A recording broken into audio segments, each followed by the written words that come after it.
কিন্তু এখন পীরের নামে বাজার গরম হয়েছে না হয়নি বাবজি? ভণ্ডামু চলছে কি চলে না? মাজারের টাকা খেয়ে খেয়ে দেখবেন মোজাওয়াররা পেটকে একদম ফুটিয়ে দিয়েছে। এটা দোষ ওদের না আমাদের।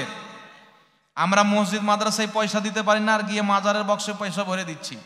যিনি মাজারে শুয়ে আছেন, আপনার টাকার প্রয়োজন আছে ওনাকে? কথা বলেন, প্রয়োজন আছে? তো ওখানে কি দেওয়ার দরকার আছে? আপনার যদি অতই মোহাব্বত থাকে আল্লাহওয়ালার সঙ্গে, আর আল্লাহওয়ালাকে মোহাব্বত করা ঈমানের অংশ। কারণ বুখারী শরীফ আল্লাহ পাক বলেছেন, আমার নবী বলছেন, ক্বালা রাসূলুল্লাহি সাল্লাল্লাহু আলাইহি ওয়াসাল্লামা, রাসূল পাক বলছেন, ইন্নাল্লাহ তাআলা ক্বাল মান আদালি ওয়ালিয়ান ফাকাদ আযানতুহু বিল হারব। বুখারী শরীফের হাদিস। রাসূল পাক বলছেন, আল্লাহ পাক বলেছেন যে আমার ওলির সঙ্গে দুশমনি করলো, আমি আল্লাহ তার সঙ্গে যুদ্ধ ঘোষণা করলাম। জোরে বলেন সুবহানাল্লাহ। যে আমরা ভারত, বাংলাদেশ, পাকিস্তান যে আমরা মুসলমান আছি বা মুসলমান হয়েছেন, তো এইগুলো হচ্ছে আউলিয়ায়ে কেরাম, পীর মাশায়েখদের এটা দান। তিনাদের মাধ্যমে ইসলাম প্রচার হয়েছে। তাই আমরা যখন ইসলামের তারিখ পড়ি, আমার নবী পাক সাল্লাল্লাহু আলাইহি সাল্লাম নিজেই পীরি মুরিদি করেছেন। কুরআন পাক সূরা ফাতহার 10 নম্বর আয়াত, সূরা মুমতাহিনার 12 নম্বর আয়াত, আমার আল্লাহর নবী সাল্লাল্লাহু আলাইহি সাল্লাম মহিলাদেরকেও বাইত করেছেন, সাহাবাদেরকেও বাইত করেছেন। জোরে বলেন সুবহানাল্লাহ। নবী পাকের পরে আবু বকর সিদ্দিক হযরত ওমর ফারুককে বাইত করেছিলেন। উনাদের পরে হযরতে আলী, হযরতে তালহাকে বাইত করেছিলেন। উনার পরে ইমামে হুসেন পীরি মুরিদি করতেন। কুফাবাসীরা শত শত চিঠি দিয়ে বললেন, হুজুর আপনি আসেন, আপনার হাতে মুরিদ হব। তিনি যখন বাইত নেওয়ার জন্য আসলেন, ধোকা দিয়ে তিনাকে শহীদ করা হয়েছিল। তো কি বোঝা গেল? তিনিও বাইত করতেন। ইমাম জাইনুল আবেদিন পীরি মুরিদি করেছেন, ইমাম জাফর সাদিক পীরি মুরিদি করেছেন, ইমাম মুসা কাজিম পীরি মুরিদি করেছেন, নবী বংশের লোক। তাই ইমামে আজম আবু হানিফা নিজেই পীরের মুরিদ, ইমামে জাফর সাদিকের হাতে তিনি মুরিদ হয়েছিলেন। তাই সৈয়দনা আব্দুল কাদের জিলানী গৌসে আজম আবু সাইদ মাখজুমের হাতে পীর ধরেছিলেন, তিনিও মুরিদ হয়েছিলেন। তাই আজমিরের খ্বাজা মঈনুদ্দিন চিশতি, খ্বাজা উসমান হারুনি রহমাতুল্লাহ আলাইহি, জিনার কবর শরীফ মাজার মুবারক হচ্ছে মদিনা শরীফ জান্নাতুল বাকিতে, তিনার হাতে তিনি বাইত হয়েছিলেন। জোরে বলেন সুবহানাল্লাহ। তাই দুনিয়াতে এমন কোনো আউলিয়া পাওয়া যায় না, কোনো আল্লাহর নেক বান্দা পাওয়া যায় না যাকে আল্লাহ কবুল করে মর্যাদা দান করেছেন, যার পীর নাই। বিনা পীর মুর্শিদের দরবারে থাকাতে কেউ আল্লাহর ওলি হয়নি। কিন্তু এখন পীরের নামে বাজার গরম হয়েছে না হয়নি বাবজি? ভণ্ডামু চলছে কি চলে না? মাজারের টাকা খেয়ে খেয়ে দেখবেন মোজাওয়াররা পেটকে একদম ফুটিয়ে দিয়েছে। এটা দোষ ওদের না আমাদের। আমরা মসজিদ মাদ্রাসায় পয়সা দিতে পারি না, আর গিয়ে মাজারের বক্সে পয়সা ভরে দিচ্ছি। যিনি মাজারে শুয়ে আছেন, আপনার টাকার প্রয়োজন আছে ওনাকে? কথা বলেন, প্রয়োজন আছে? তো ওখানে কি দেওয়ার দরকার আছে? আপনার যদি অতই মোহাব্বত থাকে আল্লাহওয়ালার সঙ্গে, আর আল্লাহওয়ালাকে মোহাব্বত করা ঈমানের অংশ। কারণ বুখারী শরীফ আল্লাহ পাক বলেছেন, আমার নবী বলছেন, ক্বালা রাসূলুল্লাহি সাল্লাল্লাহু আলাইহি ওয়াসাল্লামা, রাসূল পাক বলছেন, ইন্নাল্লাহ তাআলা ক্বাল মান আদালি ওয়ালিয়ান ফাকাদ আযানতুহু বিল হারব। বুখারী শরীফের হাদিস। রাসূল পাক বলছেন, আল্লাহ পাক বলেছেন যে আমার ওলির সঙ্গে দুশমনি করলো, আমি আল্লাহ তার সঙ্গে যুদ্ধ ঘোষণা করলাম। জোরে বলেন সুবহানাল্লাহ। আল্লাহওয়ালাদের মাজারে যে গুম্বাদ তৈরি করা হয়, এই গুম্বাদ তৈরি করা কুরআন হাদিস অনুযায়ী শুধু জায়েজ নয়, বরং সওয়াবের কাজ। তাই মক্কা মদিনার কবরস্থান জান্নাতুল বাকি, জান্নাতুল মাআলা, মক্কা মদিনার কবরস্থান, সেই কবরস্থানে আজকে থেকে 100 বছর পূর্বে 1922 সালের পূর্বে, 100 বছর পূর্বে কমবেশ 1922 সালের পূর্বে জান্নাতুল বাকির প্রত্যেকটা কবরে গুম্বাদ তৈরি করা ছিল। জান্নাতুল মালার প্রত্যেকটা কবরে গুম্বাদ তৈরি করা ছিল। গুম্বাদ কবে তৈরি হয়েছিল? হাজারো হাজারো বছর পূর্বে। ইমাম কাসানি রহমাতুল্লাহ আলাইহি বাদাঈউস সানাঈ কিতাবের মধ্যে হাদিস নিয়ে এসেছেন। মা আয়েশা সিদ্দিকা রাদিয়াল্লাহু তাআলা আনহা, নামটা শুনেছেন? আবু বকর সিদ্দিক রাদিয়াল্লাহু তাআলা আনহুর মেয়ে, আমার নবীর স্ত্রী, আমাদের মা। তিনি দাঁড়িয়ে থেকে তিনার ভাই আব্দুর রহমান রাদিয়াল্লাহু তাআলা আনহুর কবরের উপরে গুম্বাদ তৈরি করেছিলেন। জোরে বলেন সুবহানাল্লাহ। তো মাজারের উপরে গুম্বাদ তৈরি করা ইমাম বাদরুদ্দিন আইনি বলেছেন জায়েজ, ইমাম ইবনে হাজার আসকালানি বলেছেন জায়েজ, ইমাম ইবনে আবিদিন শামী বলেছেন জায়েজ, ইমাম তাহতাবী রহমাতুল্লাহ আলাইহি বলেছেন জায়েজ, ইমাম তাহাবী রহমাতুল্লাহ আলাইহি বলেছেন জায়েজ। যত পূর্বের ইমাম ছিল সবারই মাসলাক ও মাযহাব হচ্ছেন আল্লাহওয়ালাদের কবরের উপরে, হক্কানি আলিমদের কবরের উপরে, আল্লাহর নেক ওলিদের কবরের উপরে গুম্বাদ তৈরি করা এটা জায়েজ কাজ, বরং সওয়াবের কাজ। জোরে বলেন সুবহানাল্লাহ। কিন্তু একটি হাদিস পাওয়া যায়, আমার নবী সাল্লাল্লাহু আলাইহি সাল্লাম বলেছেন, যত উঁচু কবর মূর্তিওয়ালা আছে সব ভেঙে দাও। তো যেই জান্নাতুল বাকি আছে না, ওই জান্নাতুল বাকিতে আমার নবী যখন মদিনা আসলেন হিজরত করে, তো জান্নাতুল বাকিতে সব কবর কাদের ছিল? ইহুদিদের ছিল, মুশরিকদের ছিল, কাফিরদের ছিল। আর কবরের উপরে যে মারা যেত তার পাথরে স্ট্যাচু বানিয়ে, মূর্তি বানিয়ে কবরের উপরে খাড়ো করে দিত। তো আমার নবী বললেন, আলী যাও, যত মূর্তিওয়ালা কবর আছে সব ভেঙে বরাবর করে দাও। তখন জিয়ারত করাও নাজেজ ও হারাম ছিল, কারণ কাফিরদের কবর জিয়ারত করা হচ্ছে হারাম। তাই রাসূল পাক জিয়ারত করতে নিষেধ করতেন। এবং যখন আলীকে ভাঙতে বললেন, হযরত আলী নবীর হুকুমে সবকে ভেঙে যখন মিটিয়ে দিলেন, নিস্ত নাবদ করে দিলেন, তারপরে নবী পাক যখন মুসলমান ওখানে দাফন হলো, নবী পাক বললেন, আমি তোমাদেরকে জিয়ারত করতে নিষেধ করেছিলাম, এখন জিয়ারত করো। জোরে বলুন সুবহানাল্লাহ।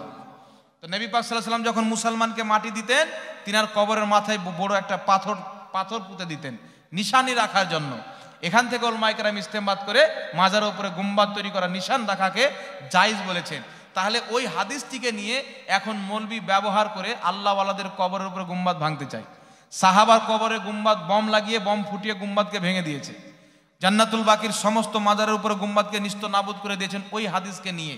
কিন্তু হাজারো হাজার বছর থেকে যত ইমাম মুহাদ্দিসিন মুসলমান ছিল, সালফদের আকীদা, সমস্ত ব্যক্তির আকীদা ছিল মাজার উপরে গুম্বাদ করা বৈধ, জায়েজ, সওয়াবের কাজ। বলুন সুবহানাল্লাহ।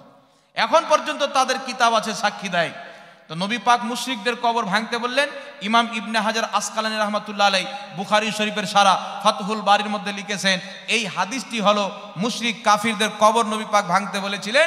এই হাদিস নিয়ে কেউ যদি আল্লাহওয়ালাদের মাজারকে ভাঙে বা সাহাবায়ে কেরামের কবরের উপরে গুম্বাদকে ভাঙে, তারা তাদেরকে কষ্ট দিল, তাদের তাওহীন করলো। তো কেউ যদি সাহাবাকে কষ্ট দেয়, আল্লাহর ওলিদেরকে কষ্ট দেয়, তো আল্লাহ বলছেন আমি তার সঙ্গে যুদ্ধ ঘোষণা করলাম। তো এই মৌলবি যারা ফতোয়া দেয় মাজারকে ভেঙে দাও, এদের জন্য আল্লাহর যুদ্ধ আছে। আল্লাহর যুদ্ধ হলো জাহান্নামের জ্বলন্ত আগুনে কাঠমুনসিদেরকে আল্লাহ জ্বলাবে, দাঁড়িয়ে টুপি সমেত যারা আগুনে জ্বলবে।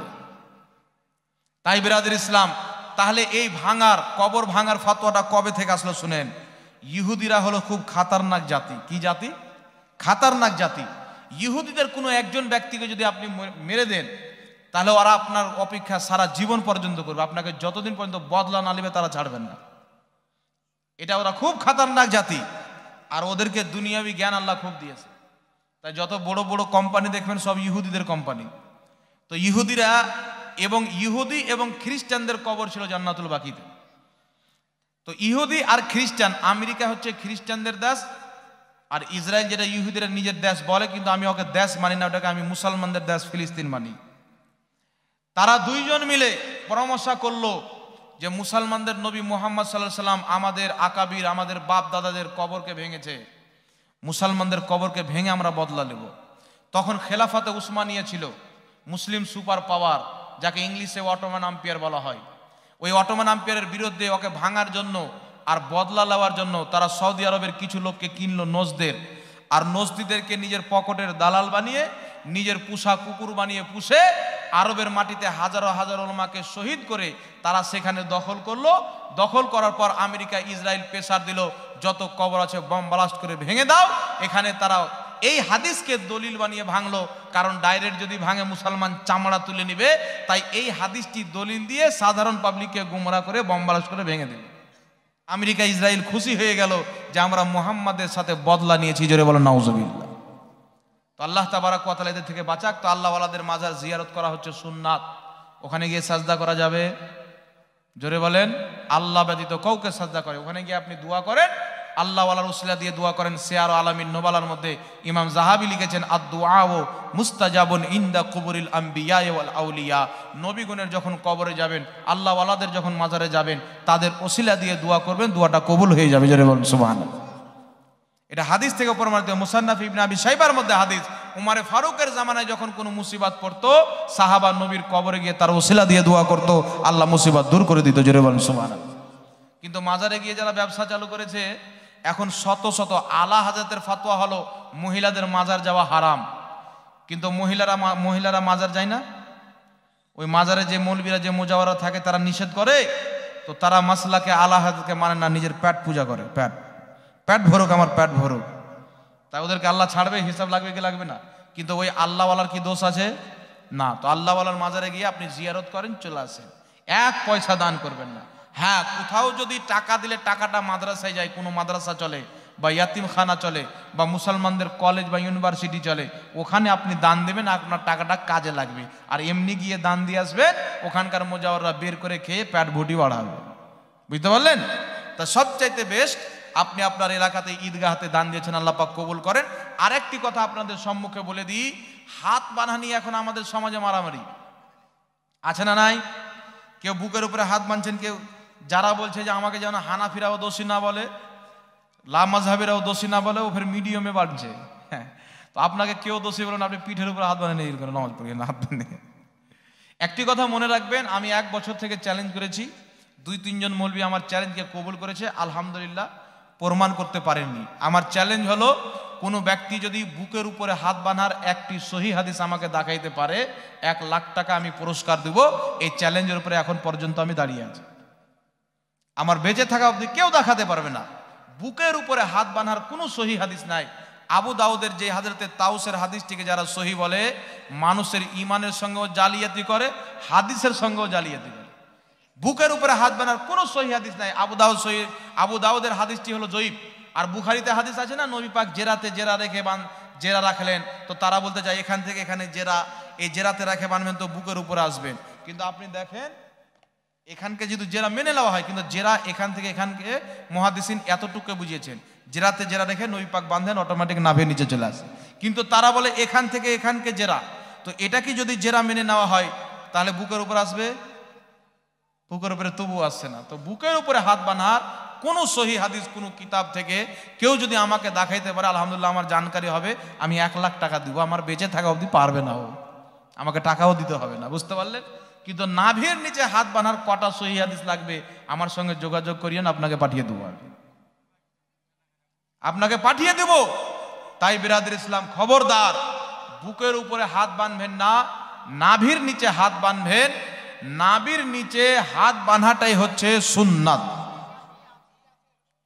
এদিকে আমার দিকে দেখেন, আপনারা কথা বলেন, আমার দিকে দেখেন।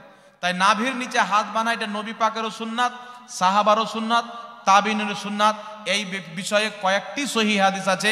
আর বুকের উপরে হাত বাঁধার যত হাদিস আছে, সমস্ত হাদিস হচ্ছে জয়ীফ এবং দুর্বল হাদিস।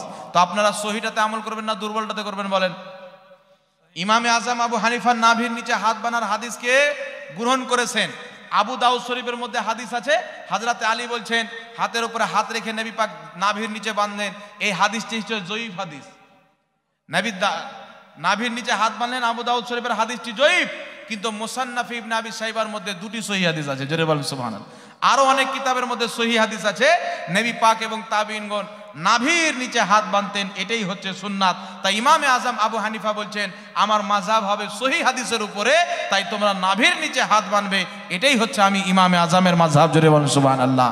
আর ইমামে আজম আবু হানিফা কিতাব পড়ে শুধু মাযহাব তৈরি করেননি, তিনি সাহাবীকে দেখে মাযহাব বানিয়েছেন। ইমামে আজম আবু হানিফা 17 জন চাইতে বেশি সাহাবীকে নিজের চোখে দেখেছেন, আর 17 জন চাইতে বেশি সাহাবীর দিদার লাভ করে তিনি সাহাবার পিছে নামাজ পড়েছেন। তিনি দেখেছেন আল্লাহর নবীর সাহাবীগণ নামাজে নাভির নিচে হাত বাঁধেন। তাই ইমামে আজম আবু হানিফা নাভির নিচে হাত বাঁধার সহিহ হাদিসটা নিয়েছেন, বলেন সুবহানাল্লাহ। তো যেই ব্যক্তি সাহাবাকে নামাজ পড়তে দেখেছেন, ওই ব্যক্তির নামাজ খারাপ হতে পারে। আর সাহাবা নবী পাককে দেখেছেন, ওর নামাজ ভুল হতে পারে। তো নাভির নিচে হাত বাঁধাটা এটাই হচ্ছে সহিহ হাদিস। এইবার চলে আসেন, আরেকটি হচ্ছে আমিন আসতে না জোরে বলা নিয়ে মারামারি আছে না নাই? কিছুদিন পূর্বে সবাই আমিন আসতে বলতো, এখন যারা আমিন জোরে বলে সমাজের মধ্যে তারা অশান্তি সৃষ্টি করেছে, ফিতনা সৃষ্টি করেছেন। আল ফিতনা তো আসাদ্দ মিনা জেনা আসাদ্দ মিনাল কাতাল। ফিতনা সৃষ্টি করা জেনার চাইতে নিকৃষ্ট গুনাহ, হত্যা করার চাইতে নিকৃষ্ট গুনাহ। আজকে থেকে 20 বছর পূর্বে যান, প্রত্যেক মসজিদে এখানে এলাকার আপনাদের আস্তে আমিন হতো। আস্তে আমিন বললে কি নামাজ হবে না? আস্তে আমিন বললে নামাজ হবে না। কেউ যদি দেখাইতে পারে কোনো হাদিস, আসুক আমার সামনে, আমি তার জুতো মাথায় নিয়ে ঘুরবো, জুতো আমায় নিয়ে। শুনেন, জোরে আমিন বলার হাদিস আছে আমার কাছে, শুনেন। আবু দাউদ শরীফ যখন খুলবেন, একটি হাদিস আছে নবী পাক আমিন বললেন, লম্বা টানলেন, এত জোরে শব্দ না, আমিন শব্দটাকে আলিফের উপরে মাদ থাকার কারণে জোরে টানলেন, মিমের পরে ইয়া থাকার কারণে জোরে টান দিয়ে পড়লেন। এখানে উঁচু শব্দ নাই। আর দ্বিতীয় একটি উঁচু শব্দ আছে, সাহাবায়ে কেরামের ব্যাপার আছে। সাহাবায়ে কেরাম এমন ভাবে আমিন বলতেন, মসজিদ গুম গুম করে আওয়াজ করত। কিন্তু আমার নবীর সাহাবার জামানায় মসজিদ পাক্কি ছিল? পাক্কি মসজিদ ছিল না, তো কাচ্চি মসজিদে যদি জোরে আমিন বলেন তো আওয়াজ গুমগুম করবে? করবে না। তার কারণে এই হাদিস শরীফের আমল নাই। কিন্তু এই যে যেটি হাদিস আছে, যে সহি হাদিস আছে যে সাহাবায়ে কেরাম জোরে আমিন বললেন, ইমাম বদরুদ্দিন আইনি বুখারী শরীফের সারা উমদাতুল কারির মধ্যে লিখতেছেন, আল্লাহর নবী সাল্লাল্লাহু আলাইহি ওয়াসাল্লাম ওয়ালা দল্লিনের পরে আমিন বলতে হয়। আমার নবী সাহাবাকে শিক্ষা দেওয়ার জন্য জোরে আমিন বললেন, যেন নবী পাকের দেখে সাহাবা জেনে নেয় যে ওয়ালা দল্লিন বললে আমিন বলতে হয়। যখন সাহাবায়ে কেরামও আমিন বলতে লাগলেন, নবী পাক বলছেন আমিন, সাহাবাও বলছেন জোরে আমিন।